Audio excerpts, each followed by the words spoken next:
વિશ્વની પ્રથમ ગુજરાત પ્રાકૃતિક કૃષિ વિજ્ઞાન વિશ્વવિદ્યાલય હાલોલ ખાતે પ્રાથમિક શાળાના વિદ્યાર્થીઓની યાદગાર મુલાકાત। વિશ્વની પ્રથમ અને એકમાત્ર ગુજરાત પ્રાકૃતિક કૃષિ વિજ્ઞાન વિશ્વવિદ્યાલય હાલોલ પાવાગઢ રોડ ખાતે આવેલ છે, ત્યારે આજે એક અદ્ભુત અને પ્રેરણાદાયક દ્રશ્યનું સાક્ષી બન્યું, જ્યારે જવાહર આશ્રમ શાળા પંચમહાલના નાના ભૂલકાઓ શિક્ષકો સાથે વિશ્વવિદ્યાલયની મુલાકાતે આવ્યા। વિદ્યાર્થીઓને જોઈને સમગ્ર પરિસરમાં આનંદ અને પ્રસન્નતાનો માહોલ છવાઈ ગયો।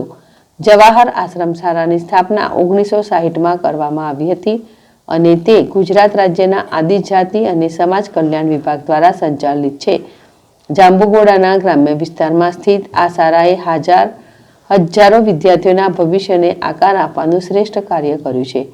વિદ્યાર્થીઓને પ્રાકૃતિક કૃષિના ફાર્મ પર લઈ જઈ પ્રાકૃતિક ખેતીની વૈજ્ઞાનિક પદ્ધતિઓને તેના ફાયદા સમજાવવામાં આવ્યા। કિરણ ગોહિલ, ZSTV, પંચમહાલ।